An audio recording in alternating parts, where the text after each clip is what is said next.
Bala ko dito bumaba. Mukhang kaya naman. Susubukan natin.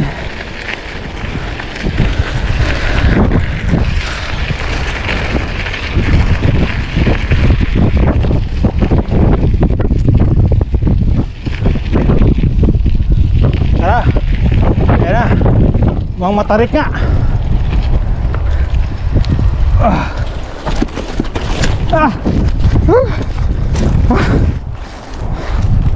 Nagalangan ako ah.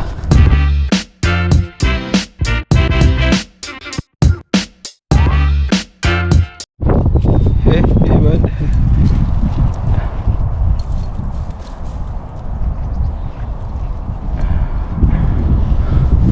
Ang laking aso eh, no? Ang laking aso. So ayan, balik trail ulit tayo, ano? After ilan ba? Siguro mga 5 months. December simula ang winter. Ano na ngayon? Mayo na ngayon. So 5 months. Kulang-kulang 5 months kabayan na wala talagang labasan, walang outdoor activity, ano? Kasi ito lang yung outdoor activity ko, yung pagbabike trail, MTB.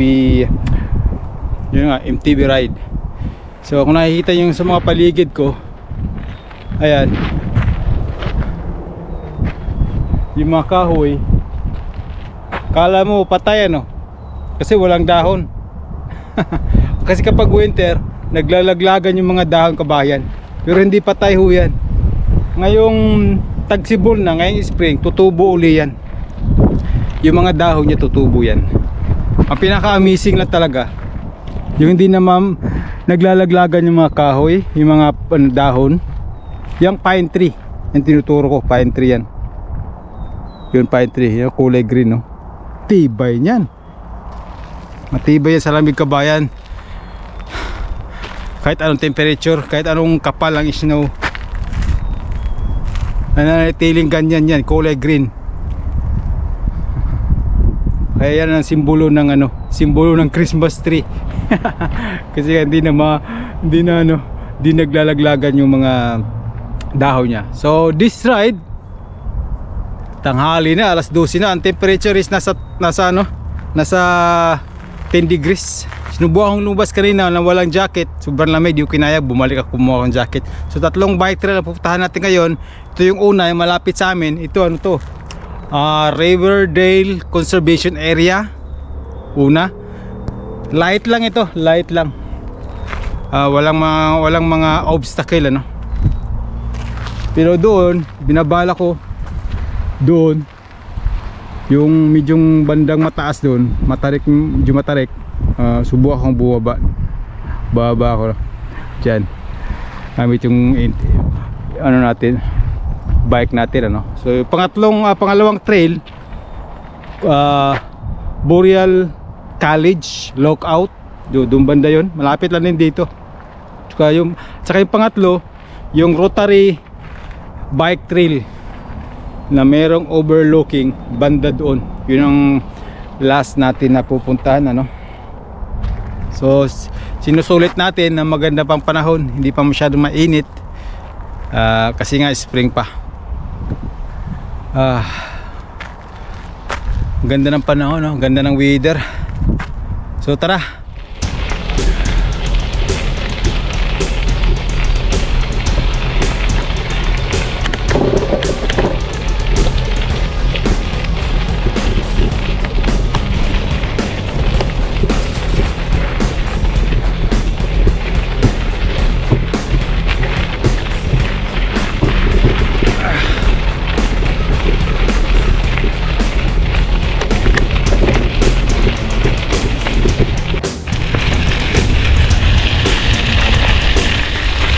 Oops!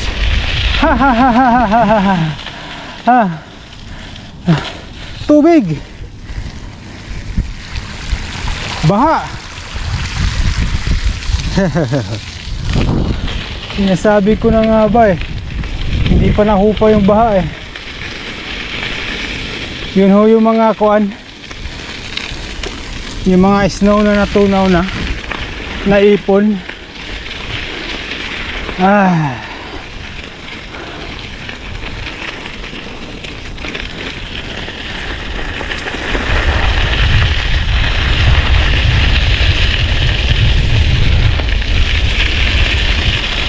sarap.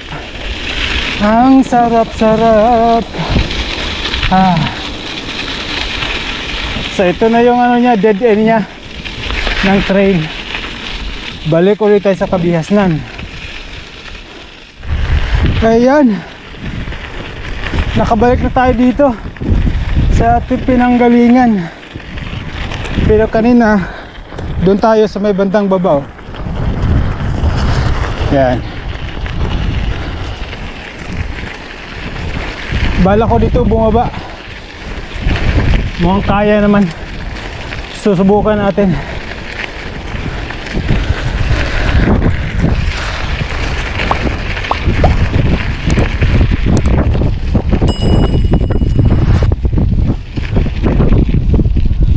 Tara. Yan na. Mukhang matarik nga.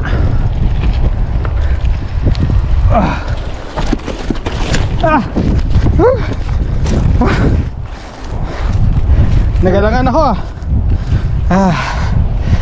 nagalangan. Masyadong palusong.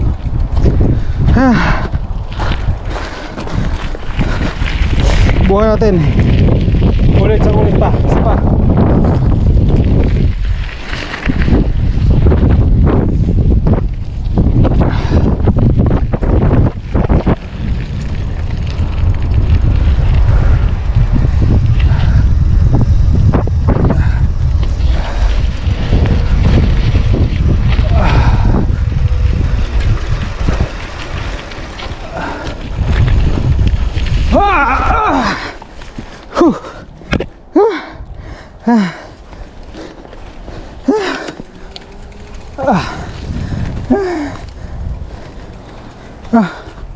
Ang bihira. Ay, nakabalik na ako dito. Dito tayo nag-intro kanina eh. So balikan lang.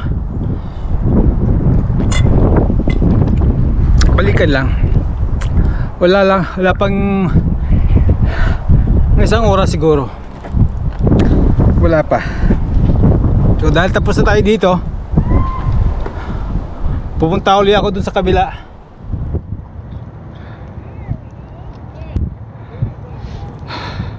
So ayan kabayan, dito na tayo sa Boreal College.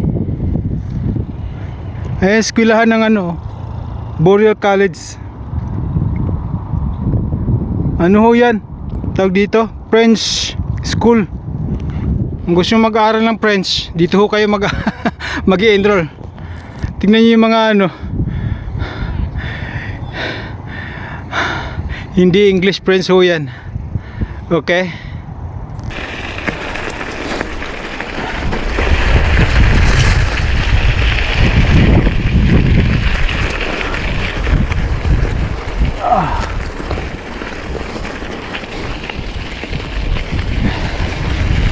Ahon ka agad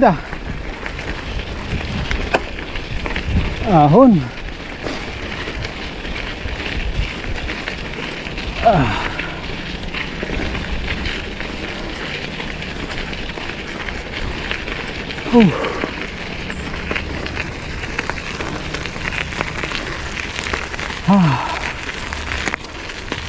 Mukhang mali pa tayo ng pinasukan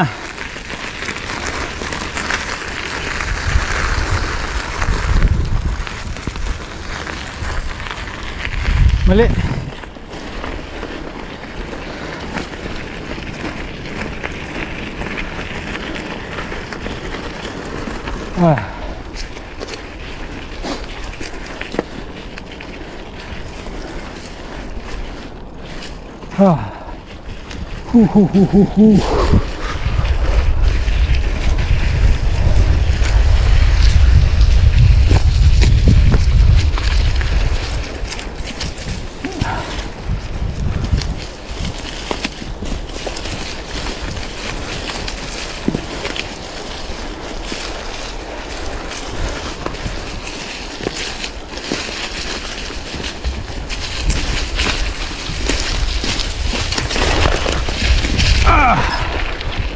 Ah.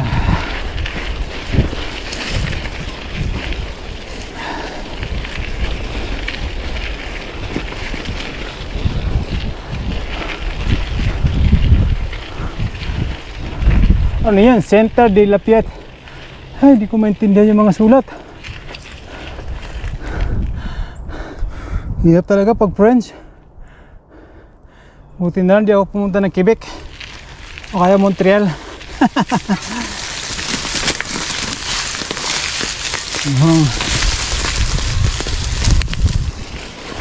Okay tayo dito ah. Yung sinasabi ko.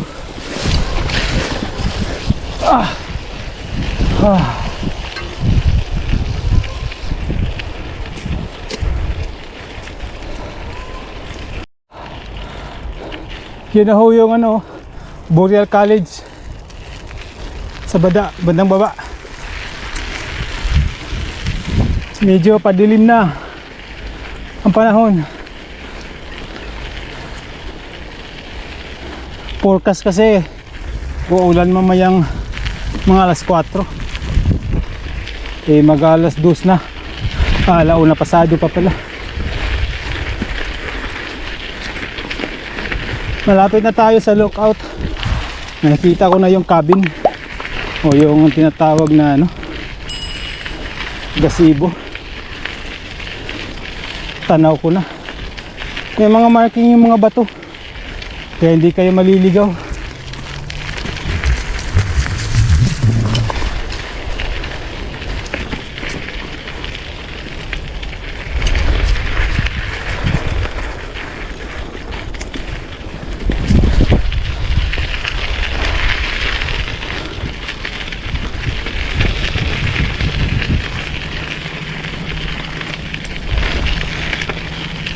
Ayan na ang Boreal Lookout Trail. Kita-kita ang buong Notre Dame area. Oh, preno, baka dumiretso, mahirap na.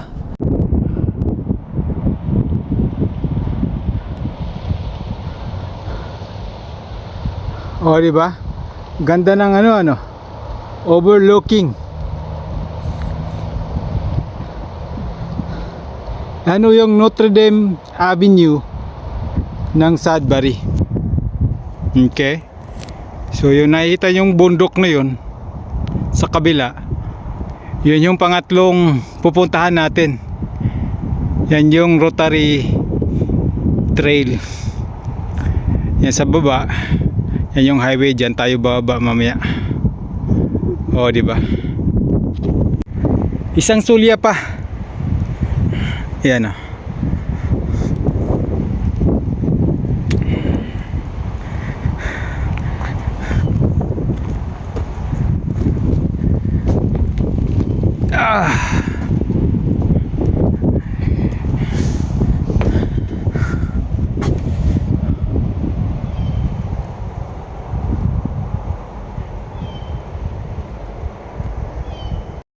Let's go, Sago!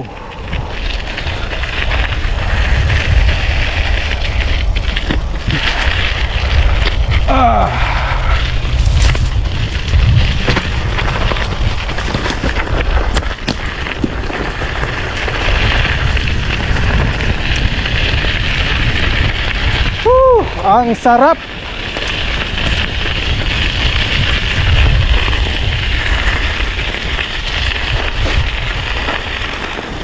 Yan na.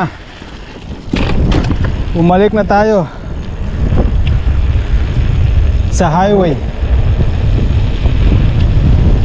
Palusong din to.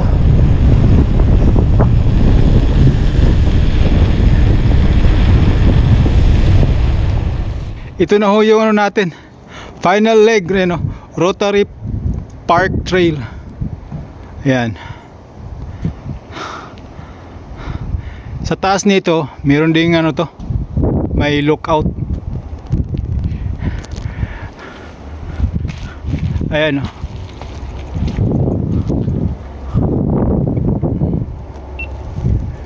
Yan ang lookout, yan. Merong BMX park, merong soccer field. Ko pala makalimutan ano, sa bandang gilid ng bundok na ito, dyan pala sila nag-ski. Yan, no? Adanak Ski Hills. So kapag ka winter, dyan sila nag-ski din sa parting yan. Tapos dito sa may bandang ito, yan yung lookout. Pero ngayon yung ski hill na yan, sarado na ho yan kasi wala na wala nang winter, spring na. So ang bukas itong lookout, yan ang pupuntahan natin mamaya.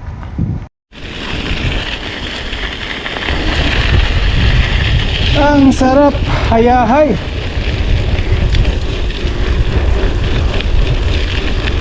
Patag lang ho yung train.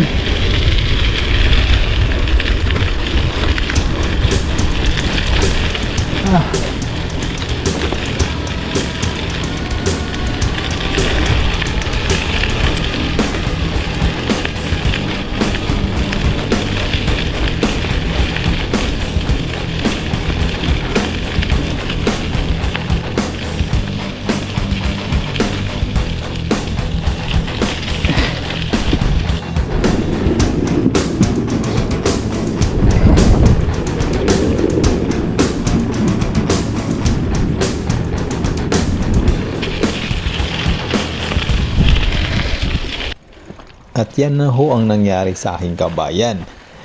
Yung dating saya ay nahaluan na ng kunting hirap. Yung dating patag ngayon ay naging patagilid na. Pahunuyang kabayan, hindi lang halata sa camera, hindi halata sa GoPro. Iwan ko ba kung bakit ganun. So dahil nga wala akong practice, sumakit ho ang aking kaliwang tuhod. Ang hirap talaga pagka tumatanda na, Pero anyway, malapit na ho yan, kabayan, sa lookout na ating pupuntahan.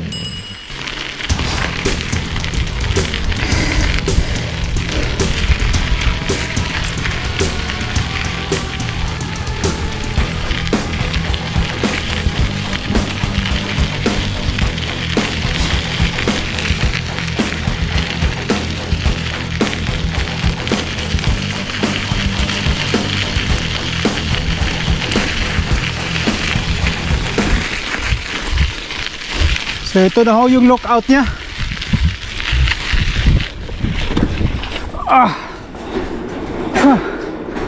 Ayan,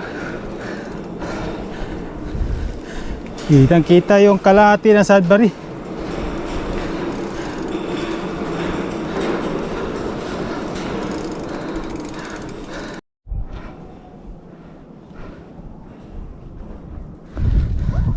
So ayan ito yung kalahati ng Sudbury. Ayan, medyo madilim na, nakakapagod. Napagod ako doon sa paahon kanina. Sumakit na yung tuhod ko. Parang gusto ko nang kumain. Sarap kumain. Kumain lang ako ng kanina bago umalis, kumain lang ako ng 2 toast bread. Malamang sa malamang mamaya lamon to. Lamig. Ang temperature ngayon nasa plus 10.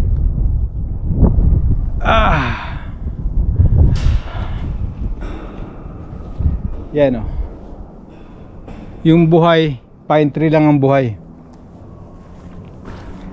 Yung ibang puno parang nag-uumpisa na sila parang nag-uumpisa na sila mamulaklak. Ayan parang namumulaklak na sila So yung lookout gawa ko sa metal, gawa sa bakal.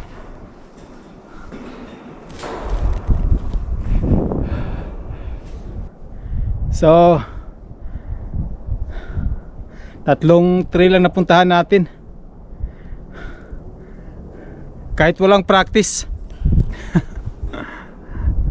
Sabak ka agad. So hanggang dito na lang guys. Ito ho yung ginagawa namin o ginagawa ko madalas kapag ka weekend ano. Lalo na pagkatapos ng winter. Okay? So this is Daz from Daz Efo TV. See you soon. Hanggang sa muli nating pagpadyak. Okay? Paalam.